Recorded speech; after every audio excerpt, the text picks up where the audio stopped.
Hi folks, and welcome to Burnett's Bizarre Tales of the weird and twisted stories from around the world. Burnett is unable to join us today, so let me introduce you to Kalai Robinson. She will be narrating today's story. Let's dive right into the true disappearance of the Mary Celeste, a mystery for over a century. Take it away, Kalai. Imagine this for a moment. I want you to picture yourself as a sailor in the middle of the Atlantic. It is December 1872. The sea is gray, the air is cold, and ahead of you is a ship that, honestly, should not be there. Her sails are partly set. Her course is strange. She moves as if someone is aboard, but when you shout across the water, no one answers. Not a voice, not a movement, nothing. Then the boarding party climbs aboard. I imagine them bracing for chaos. Wreckage, blood, some clear sign of disaster, but that's not what they find. They find food, water, cargo, clothes, personal belongings. They find a ship that can still sail. What they do not find is a captain, a crew, family, or even a body. 10 people have vanished from the Mary Celeste, and this is the moment for me when the story becomes impossible to look away from. This is the ghost ship that sailed without a soul. The mystery of the Mary Celeste. And before we go any further, I want you to ask yourself this.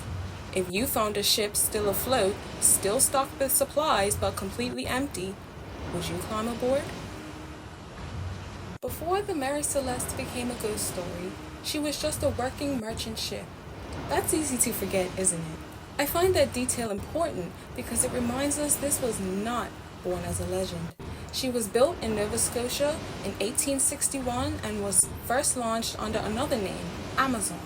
For years, she carried cargo through the rough, unpredictable routes of the 19th century Atlantic. She survived accidents, repairs, sales, and new owners. Then, in 1869, under American registration, she was given the name that would follow her into history, Mary Celeste. In the 19th century, brigantines like the Mary Celeste were practical cargo vessels, small enough to run with modest crews, but sturdy enough for Atlantic trade. That makes the abandonment even stranger. This was not some fragile pleasure craft. This was a working ship built for hard seas. On November 7, 1872, she left New York bound for Genoa, Italy. In her hold was more than 1,700 barrels of industrial alcohol. On board was Captain Benjamin Spooner Briggs, his wife Sarah, their 2-year-old daughter Sophia, and 7 crewmen. And here is the important thing. Briggs was not reckless. He was experienced, careful, respected. So whatever happened out there, it was not because he didn't understand the sea. So let me ask you, what would have to happen for a careful captain to put his wife, his child, and his crew onto a small boat in the Atlantic? Nearly a month later, the brigantine Dei Gratia was sailing near the Azores when Captain David Morehouse noticed the vessel behaving strangely. It was moving under sail, but not properly. It looked neglected. It did not respond to signals, and then Morehouse realized something unsettling. He knew this ship. It was the Mary Celeste, and she should have been much further along by then. The Mary Celeste was found roughly 400 nautical miles from the Azores. The Dei Gratia had left New York after her, which made the sighting even more unsettling. By all expectations, the Mary Celeste should have already been closer to Europe. Morehouse sent a boarding party across the water. 2 men climbed aboard, Oliver DeVoe and John Wright. And the first thing they noticed was not destruction. It was absence. That is the chilling part. The ship did not look like a scene of a massacre. It looked like people had simply stepped away and never come back. No one was on deck. No one was below. No one answered from the cabins. There was no obvious sign of a struggle. Just rooms, objects, and silence. The kind of silence that makes every ordinary thing feel suspicious.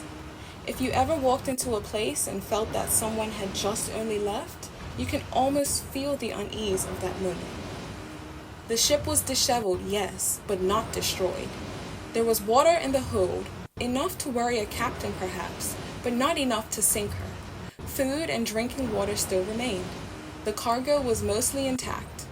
The crew's belongings had not been stolen, but the lifeboat was gone. Some papers and navigational instruments were also missing, and the final log entry was dated back to November 25th. So here's the question that keeps coming back. Did they leave because they saw a danger, or because they imagined it? Captain Briggs was gone. Sarah Briggs was gone. Their little daughter Sophia was gone. 7 crewmen were also gone with them. 10 people had disappeared into the Atlantic, and I think that this is what makes this case so haunting. It is not just an abandoned ship. It is a missing family, a missing crew, a decision made somewhere at sea that we can never ask them about. The crew of the Dei Gratia sailed the abandoned Mary Celeste to Gibraltar. At first, this should have been a salvage claim. Find a ship, save a ship, receive an award. Simple.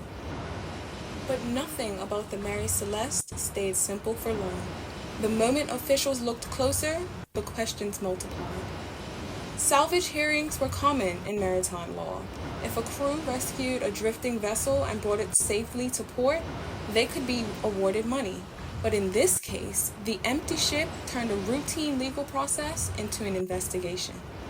Officials considered almost every dark possibility: piracy, mutiny, murder, fraud, and conspiracy.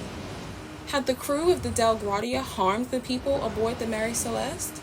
Had Captain Briggs staged the abandonment? Had there been violence between men trapped together at sea? These are grim questions, but in a case like this, they had to be asked.